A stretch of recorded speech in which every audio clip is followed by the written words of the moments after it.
Gusto nyo, di ba sa MB ko blonde ako? Totoo yung buhok ko na blonde. Pero, nakawig ako sa MB ko. Pero yung blue na buhok, di siya totoo. Though,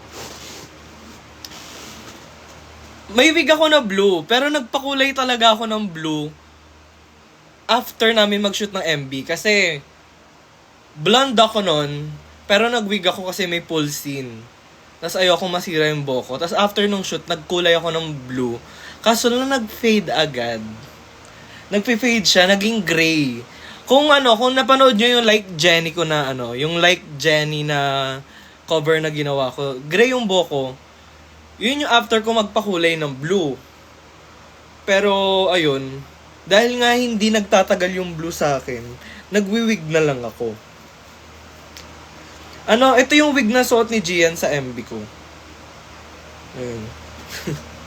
Pinagsaluhan namin yung wig na to. After niyang gamitin sa MB, ako naman yung gumamit. So, ayan. Magulo na siya. Kasi hindi ko na ginagamit eh. Yung huling gamit ko nito, yung huling TikTok live ko. Last week. Pero ayun, sirang-sira na yung buhok ko sa blonde, tsaka sa blue, na nag-fade sa gray. Kaya ako nag-black ulit. Ang iksi nga ng buhok ko ngayon chemical cut na yan.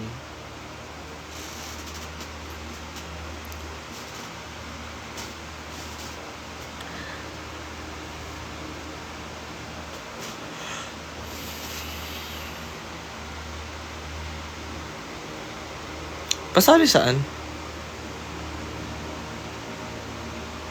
Hi, Bayonetas!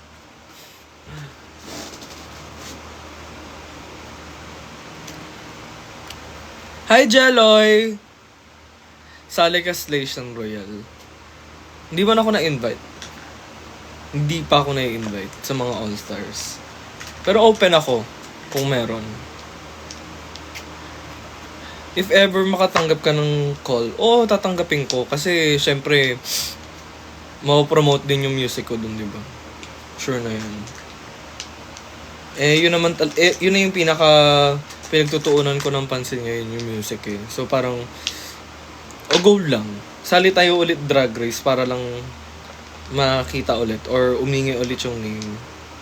Alam nyo, parang bet ko na sumali sa mga iba't ibang reality show. Like, wala lang bet kung hindi naman, may term kasing ganito, yung parang sa ibang bansa, after mo sa isang reality show, sasali ka ulit. Yung nagiging reality show whore ka. Parang yun yung gusto kong gawin. Kaso lang hindi ko alam kung paano ako makakapasok sa mga reality show dito. Kasi sobrang konti lang. Gusto ko mag-PBB balang araw. Kung magkakaroon ulit ng regular season, sasali ako. Sa nagtatanong kung sasali ako ng season 4, hindi na kami pwedeng sumali sa Hindi na kami pwedeng sumali sa regular season ulit. Sa mga nagtatanong kung magsi-season 4 ako. Hindi na kami pwedeng sumali sa regular season kasi may regular season na kami. Tsaka bigyan natin ng chance yung iba. Mag-fan meet ka sa live mo ngayon. Sa Slation Royal, gusto ko mag-Slation Royal. Kasi feeling ko yung branding ko yung pinakabagay dun. Kasi, for sure yan, everything Asian culture yung Slation Royal. Sino pa ba may degree sa ganun? Sa Pilipinas, diba? Pero, ma-invite man o hindi, okay lang sa akin. Dadating naman yung time. Good boy ang atake ng New Year. Bakit mukha ba akong tarantado dati? Ang dami nagsasabing mukha akong good boy sa buhok ko ngayon. Mukha ba akong tarantado dati? Ganun ba? Mukha ba akong basag ulo dun sa blue kong buhok? Mukha ba akong basag ulo dun sa blonde? Sabihin nyo ng tapat-tapatan sa akin, mukha ba akong tarantado nung may kulay yung buhok ko? You and Joella. Alam ko hindi pa natatawagan si Joella eh. Kasi for sure pag natawagan niyo, sasabihan niya ako. Nagchat naman kami noon eh. Kasi gusto din ako ma-meet ni Joella.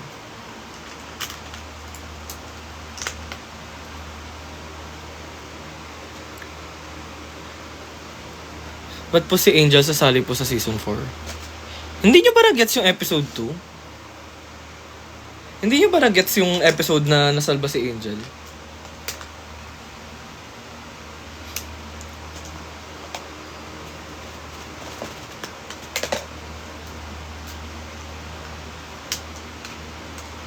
Who's your winner in season 17? Samstar. Si Samstar yung favorite ko eh. Nag-ayos lang ako ng gamit pala, by the way. Friend kayo ni Joella. Nagkakausap kami ni Joella sa Instagram.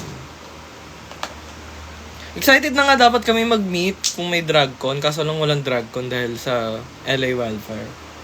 At saka mahirap ngayon makakuha ng visa dahil si Trump yung nanalo.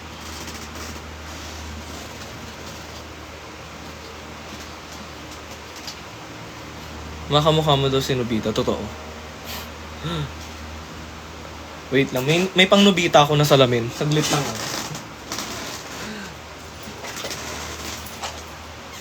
Sabi na nga ba may matatanggap ako na comment na Nobita eh. True naman. Mukha nga naman talaga akong Nobita. Asan na yung Nobita kong salamin? Eto! Ayan. Ang pogi ko namang Nobita.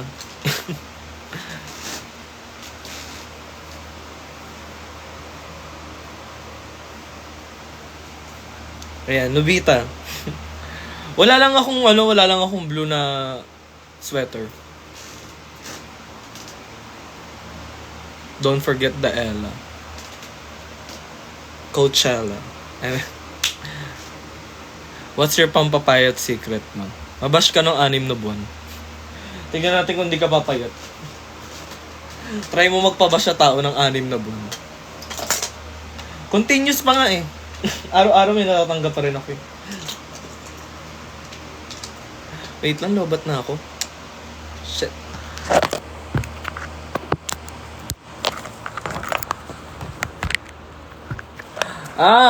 Sira na rin yung charger ko.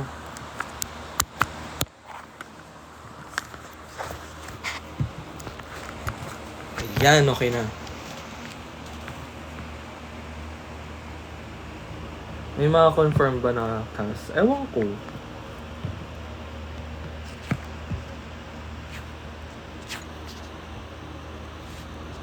Sino si Landscar?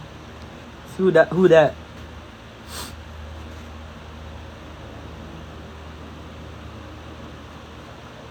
Yung user na Jebot, fan ka pa naman ni Maxi, napaka-negative mo kanina ka pa. I-block na natin to.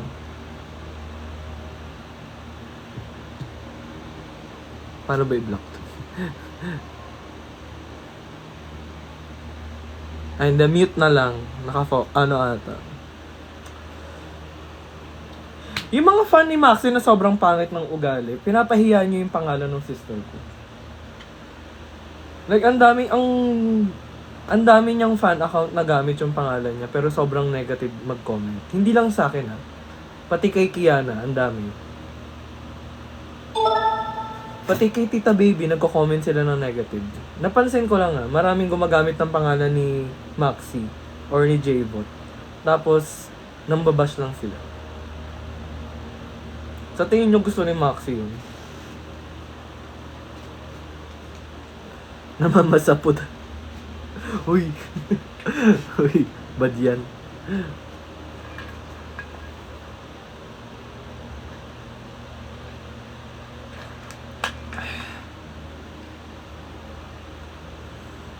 May nang babash kay Tita Baby? Meron. May nang babash kay Tita Baby. Madami. Ang madalas ang malaking bashers ni Tita Baby, yung mga bakla na binabody shame siya. Tsaka ini-age shame. Maniwala kayo sa hindi, buong season 3 may mga bashers. Except lang ata kay Maxi. Kasi syempre, winner. Hindi naman kasi talaga kabash-bash si Maxi. Pero the rest of us, madami nang babashan. Kahit si Tita Baby din nakaligtas. Ang dami na kasi ano ang dami na ngayon na parang ano, self-righteous online. Yung ang lakas sila mambash ng ibang tao, pero kala mo naman perfect sila. Self-righteous yung tawag din. Hope magka-BL series kayo. Uy! Gusto ko magkaroon ng BL series. Gusto ko mag-start sa isang BL series. Pero ayoko dito kasi medyo hindi malaki yung reach ng Pinoy BL. Kasi yung manager ko, siya yung director ng Quarantines. Tapos, yung yung fan base niya nasa Indonesia, nasa ibang bansa. Not much here. Puro international fans. So, ayun. Gusto kong makapag-BL sa Thailand. Pero pangarap kong makapag-Japan na. Then mag-stay doon. Gusto ko mag-BL doon. Gusto ko i-explore yung culture ng papa ko. Nakakilig ba si Gian? Sobra. Tignan niyo yung latest upload ko. Nakakilig si Gian doon. Kung magkaka-BL series ka, sino ang gusto mong makapartner? Siguro si Akaso Eiji sa Japan. Tapos, kung Thailand naman, ang pangarap kong partner, si Bass. And kung magkakaroon man ako ng local projects na BL dito, huwag na tayo lalayo kay Gian na. Kasi nag-BL naman na si Gian dato. Diba?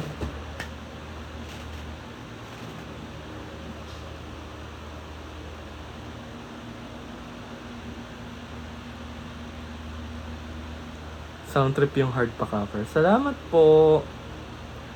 Marami may ayaw nung group namin. Kahit na may mga fan favorite naman doon. Andun si Yudi. Andun si John. Pero parang I don't know. May something sa girl group namin na hindi bet ng tao. Ganda ng specs niya. Diba? Pang Nobita. Pero napulot lang namin to sa bar. Actually, hindi napulot. Naiwan to sa table namin. Tapos hindi na namin alam kung kanino. Nagbebenta po ba kayo ng kabayo? Funny ka? Kala mo funny ka?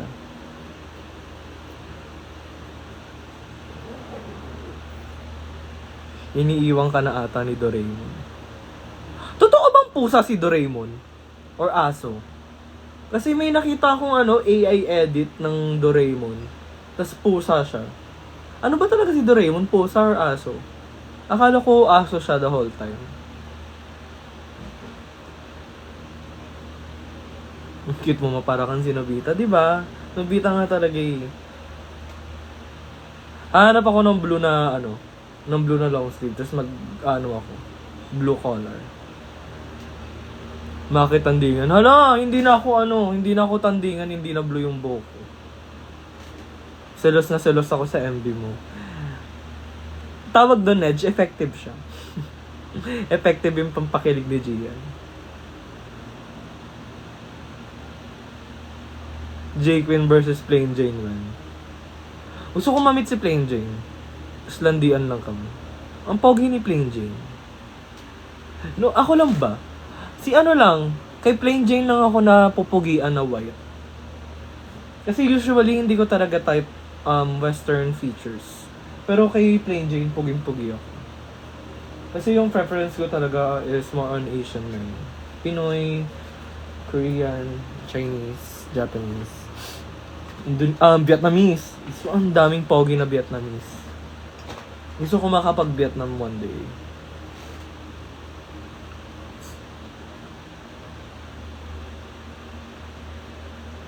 Kamusta yung experience working with Gian? Sobrang chill lang katrabaho ni Gian. As in, siya, parang lang, normal na tao. Parang hindi nga siya, yung kung paano siya umakto, parang hindi siya big celeb, ganun. Which is, sobrang okay sa akin kasi na-intimidate ako sa kanya. Tapos nung nagkakilala kami sa set, sobrang normal lang, parang tropa lang yung kausap ko. Kasi once pa lang kami nagkikita. So parang hindi ko pa siya ganun nakakapa as a person. Pero sobrang chill niya lang.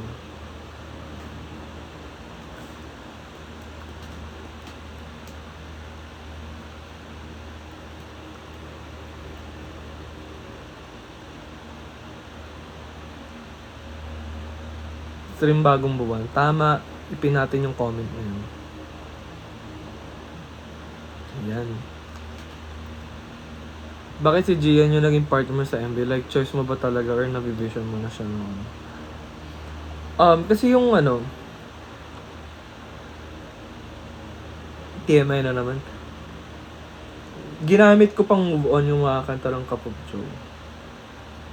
Habang after ng breakup ko, tapos ginagawa namin yung bagong buwan.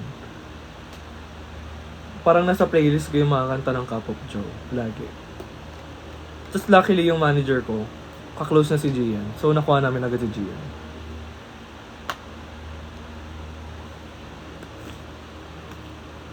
Prena or Evacious? Prena. Team Prena ako. Kasi syempre love na love ko si Hana. Team Prena ako. At saka sobrang out of the blue lang kasing nangyari yung Prena. So parang nakakagulat siya na nakakatawa. Tapos nakakatawa na nagwo-work siya. Prena.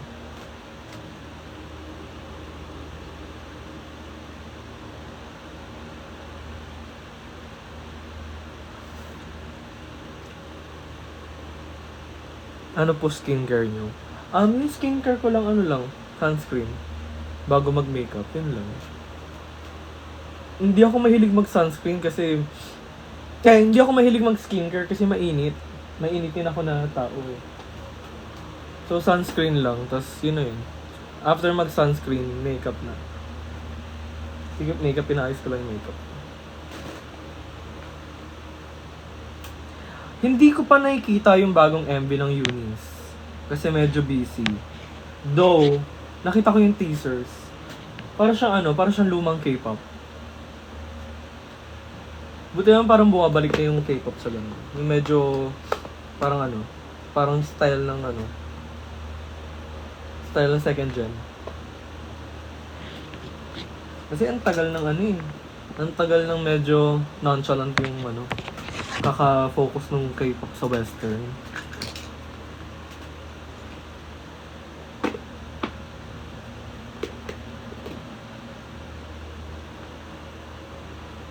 Ang cute ng Lila and Nomi sa likod. Diba? Yung Lila, binili namin yan ng ex ko. Pero pera ko yung ginamit, of course. May ganyan din siya. Yung ko naman, itong isa, bigay ng manager ko.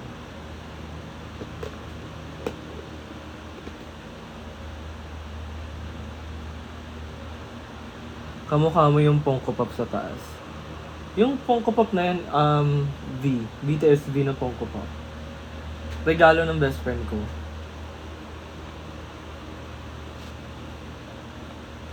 J. Queen Bunot era. Laging, anong Bunot era? Ano lang to, Bunot comeback? Laging ganito yung buhok ko dati. Ganito yung buhok ko bago ako pumasok ng season 3. Humaba lang yung buhok ko sa filming.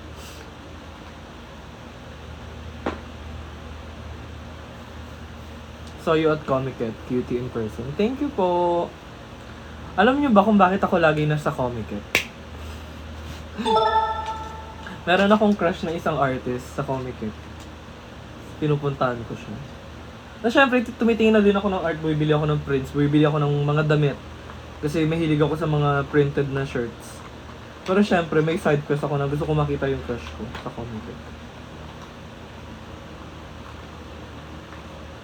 Ang dami kong makeup.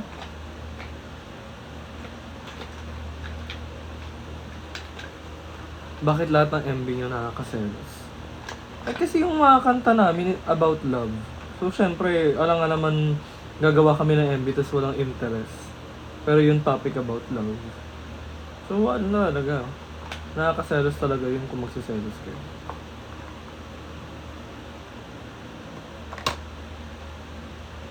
Winner ka kay Gian. Thank you. Well, yes. Sa totoo lang, winner talaga ako kay Gian. Kasi hindi ko din in-expect na mapapayag namin siya na mag-appear sa MV ko. Saan po kayo ngayong Holy Week at bakasyon? Dito lang ako sa Manila kasi nag-i-impake ako kasi mag-move back ako sa parents ko. Gagawa ko ng video about that soon. Mag-move back ako sa bahay ng parents ko. For a while, then, baka baka mag-condo din ako ulit after.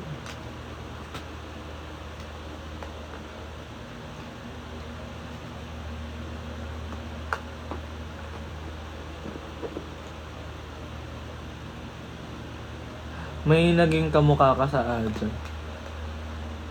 Yung friend ko na dati kong cover sa Cornerstone, sinabi sa akin, kamukha ko daw si Alex. Mukha daw akong pinaghalong Axel at saka Alex. I don't know. Boboto niyo po si Heidi Mendoza? Hindi. Hindi ko iboboto yun. After niyang gamitin yung clout ni Sasa Girl, tas biglang hindi siya pabor sa same-sex marriage. Ano pang sense? Ano pang sense kung bakit pinapunta mo si Sasa doon? Kung hindi ka naman pala pabor sa sa batas para sa amin, di ba? Parang tanga lang. Huwag niyo iboboto si Heidi Mendoza, parang awan niyo lang. Huwag. Ang iboto niyo yung yung gumawa mismo nung Soji Bill. Ano ang pangalan niya? Nakalimutan ko, basta yung kakamping din. Basta ako ang iboboto ko si Kiko Bam. Sure na yan. Kiko Bam iboboto ko. Number 1. Wala labis, walang kulang. Kayo din, iboto nyo din yung Kiko Bam. Parang awa nyo na. Lalo na kung kakamping kayo ng 2022. Boto nyo Kiko Bam. Stream bagong buwan. Tama.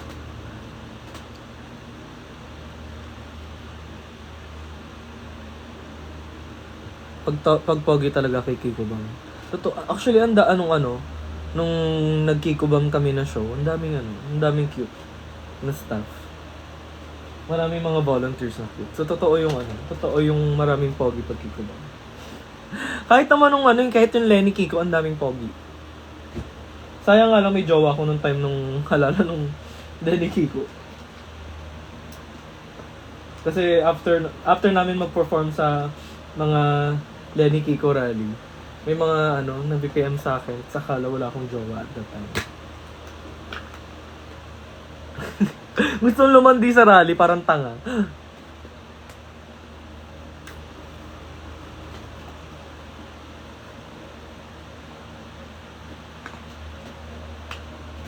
Ang dami kong gamit, nakakapikon. Wait lang, i-pin ko nga ulit yung pin ko yung nagko-comment ng stream. Para tandaan mo. Hi, Rain! Isang sagot, edit kita. Pwede. Go lang. Gusto kong nakakita ng mga edits.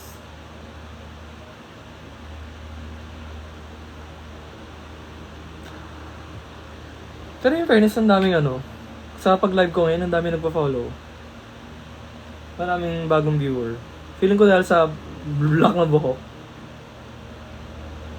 Nagmukha na naman kasi akong Koreano.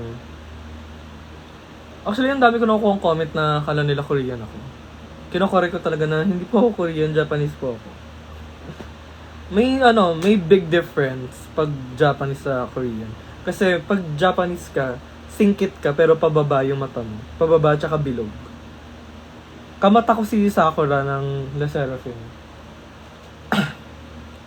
Pag Korean kasi, diretso. Tapos pag in-check pataas. Yun yung palatandaan para hindi kayo nalilito sa mga East Asians.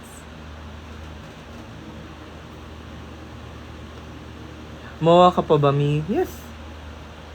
Nandito pa yung mga TXT albums ko. Hindi lang ako masyadong post about TXT na. Kasi, wala lang. Hindi lang ako post. Kasi wala naman sila nagba-viral ng mga trends lately. Hindi rin ako nakasakay sa gum trend dati. Kasi, kasagsagan ng hate train ko nung parang ayokong mag-post ng kahit ano. So, hindi ako nakasabay dun sa gum challenge. Hindi ako nakapag-splash masyado dun sa Over the Moon. Kasi active din yung hate train sa akin ng time na yun. So parang, hinihintay ko yung comeback ng TXT para makapag-spas na ulit ako. Kasi, kasagsagan nung maraming nagbabash sa akin, tapos nag-post ako about K-pop fans. Yung mga basher nung group, for example, yung Islet na performance ko, ang daming nag-bash na bunnies at saka mice. Na parang, nung sobrang init nung season namin, hindi ako nagpo-post about anything. Kasi alam ko pag nag-post ako about TXT, ibabash ako ng mga strays. Yung number 1 na kalaban lagi ng MOA sa Twitter. Parang naglilo ako. Photocard reveal. Yung mga photocard ko nakatago eh. Nandun sa Enhypen ko na box. Nandun lahat ng photocards. Punong-puno siya. Filled to the brim.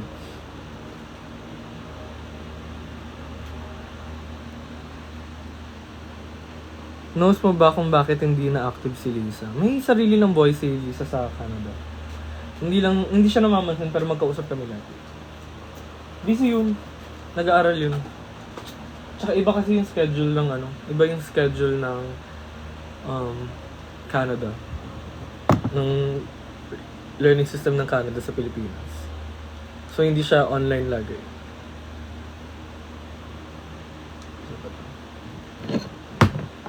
Ba't blue? Ayan. Mas wala kasi ilaw na to.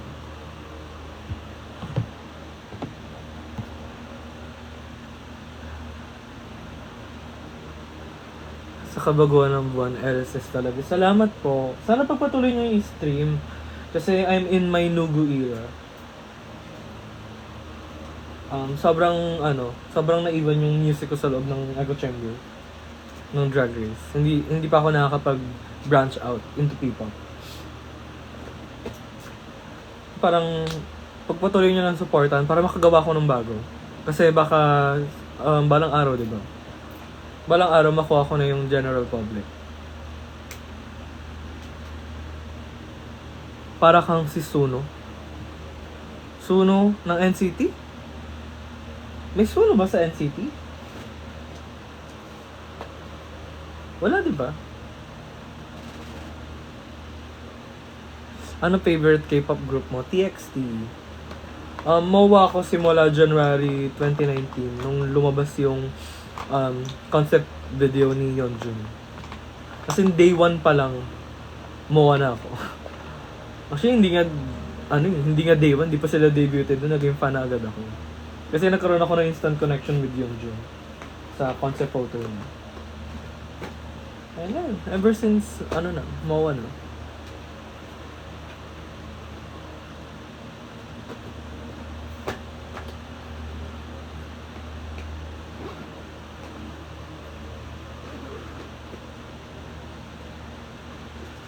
Suno ng Enhypen. May nag-comment kasi kanina, suno daw ng suno ng NCT. Pero alam niyo, natatakot. Nung bagong blonde ako nung December tsaka January, marami nagko-comment ng suno. Tapos parang ayokong mapansin na parang may mga nagko-comment sa akin ng suno. Kasi kung kilala niyo yung friend ko si Axel, nabash siya kasi tinatawag siya ng mga fans niya na suno. Kahit hindi naman niya ina-acknowledge na kamukha niya si Suno. Mga fans niya na yung nagsasabi. Nabash siya. So parang medyo rabid yung ibang engine. So parang nung nagkakaroon ako ng Suno comments, natakot ako kasi ayoko matulad kay Axel. Kasi grabe yun. As in, kakakambak lang nila, binash agad si bakla. Kasi Suno daw. Kahit hindi naman niya ina-acknowledge na si Suno siya. Mga fans sa mga nagsasabi nun. Yung ibang K-pop merch ko, yung nakalabas ko lang na K-pop merch, itong TXT, tsaka BTS na yung iba nakatago. Kasi ayokong maluma.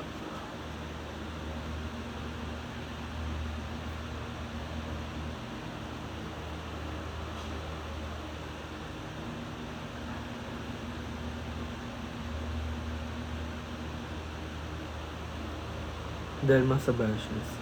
Diba? Dead ba na nga ako ngayon? Ginagawa ko lang kung ano yung gusto. At saka yung iba naman nag-bash, mga hindi naman nila pala napanood yung season. Hindi nila alam kung ano nangyari. Hindi nga alam ng iba na nagkaayos kami. sa loob ng season mismo. Mga nanonood lang kasi sa TikTok. Hindi nila alam yung buong context kasi nga gusto nila mag-hate dahil feeling nila self-righteous sila. Mag-hate lang agad sila. Parang inintindi ko na lang. Kasi hindi naman pala alam ng lahat yung full context sa mga nangyayari. LSS na ako sa music mo. Thank you! Mas gagandahan ko pa yung next. Kasi hindi ko alam kung pwede kong sabihin yun. Pero meron ng next. Hintayin nyo lang. Parang hinihintay ko yung goal namin for bagong buwan. Bago ako mag-tease for the next one. Kasi syempre may mga personal goals ako for bagong buwan muna. Bago ako mag-move on sa bagong project. Pero sinisimulan naman na namin. How was it working with Gian of Cup of Joe? Ayun yan, nasabi ko na kanina, sobrang humble ni Gian. Kasi akala mo hindi siya celebrity. Parang normal lang na tao. Sobrang gaan niya kausap. Sobrang gaan niya kasama. 13 hours kami magkasama. Pero hindi ako naumay sa kanya. Ang ganda ng MV mo. Salamat po. It's directed by Pancho Maniquis and Jello Yellow. Jello Yellow, nag-direct na siya ng mga MV ni Casey Tandingan. Sino yung isa? Marami na siyang na mga gusto ko din yung music. So parang perfect. Check nyo yung YouTube ni Jello Yellow. May playlist siya ng mga kliyente niya. Sila Kiana V, yung anak ni Gary Valenciano. Niya rin, client niya rin yung music videos. Jayken, I really like your new song. Salamat po. Ayun.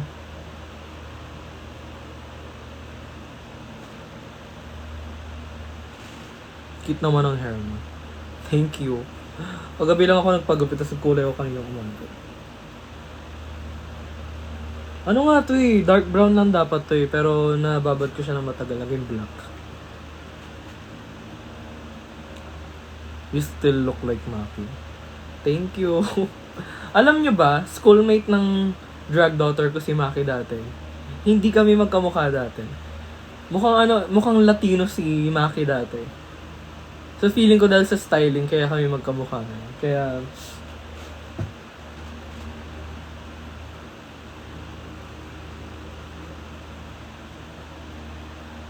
natuwa naman ako dito, kay Seiya. Seiya ba yung pronunciation ng name mo? Ay, mali yun na pin ko, sorry.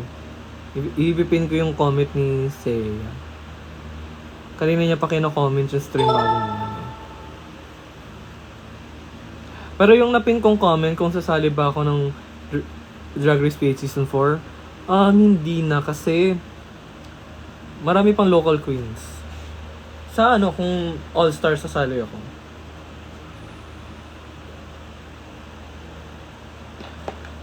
Hindi ako half Japanese, part Japanese. Yung papa ko yung half Japanese.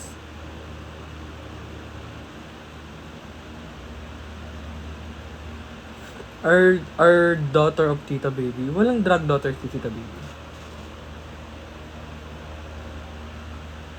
Saan ka madalas pupunta na bar? Sa West Shake, sa BGC. Kasi andun lahat ng mga kaibigan ko. From K-Popcom.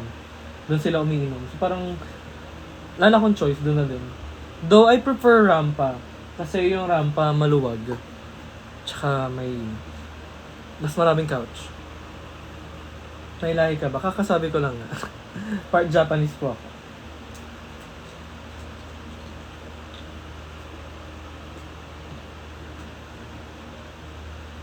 Do you have schoolmates that you keep in touch? Meron, yung mga high school buddies ko. Not so much sa college. Kasi may mga sarili na silang pamilya. Pero yung mga high school schoolmates ko, lahat kami halos wala pang anak. Oo, yung buong high school squad ko wala pang anak. Ilang taon na yun 10 years mahigit na kami wala sa high school. Kasi old curriculum pa kami. Graduate kami ng high school, 4th year high school. Tapos 10 years ago na yun. 10 years ago, 11 years. Ni isa sa amin wala pang anak. Yung buong squad namin. So parang bagets pa rin kami, walang nagbago.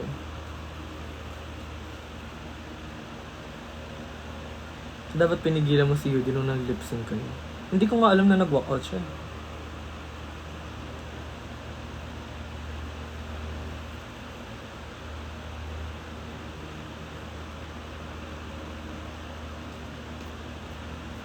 Gumagawa, nag-i-style ka pa ng wigs. Bihira na lang. Actually, hinihintay ko si Jiggly kasi gusto niya daw magpagawa ng hair. Pero hindi pa ako kinokontak ni Madam. Alam ko uwi siya soon. But I'm not sure. Support Jacob's new song. Yes! Thank you. Makinig kayo sa mga nagko-comment.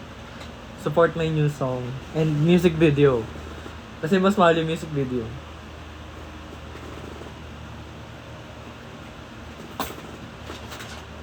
Sorry, talikod ako ng talikod. Nag-ayos ako ng gamit yun.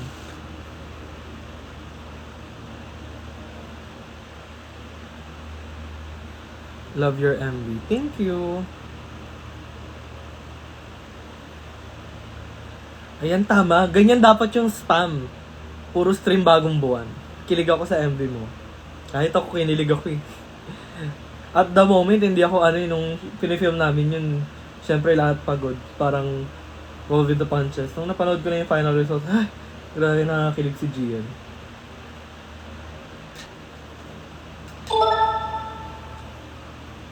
Shane, matulog ka na. Kahit maaga pa.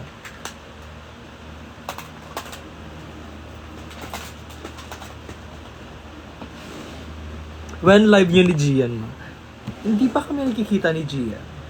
Ang huling kita namin, mas yung shoot. Pero nagchat lang kami. Siguro pag nagkita kami ulit, try namin mag-live. Kaso lang, feeling ko magkikita kami ulit sa labas na, hindi sa bahay. Hindi naman kami super close na parang papupuntahin sa bahay ng isa't isa para mag-live. Feeling ko wala pa kami doon.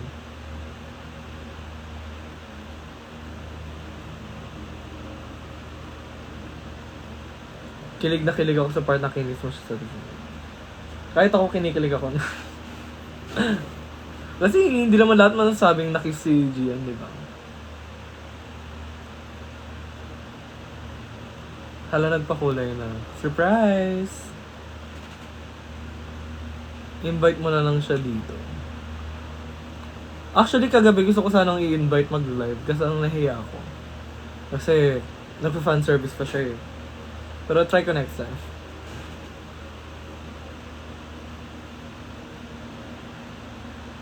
Why si Gian ang napili mo? Kasi, naisip ko si Gian kasi ginagamit ko yung kanta ng Cup of Joe to Move On sa last breakup ko. So parang, alam ko kasi yung manager ko, kaibigan si Gian. So, tinanong ko kung kayang kunin si Gian. Kasi, I'm a fan of Cup of Joe.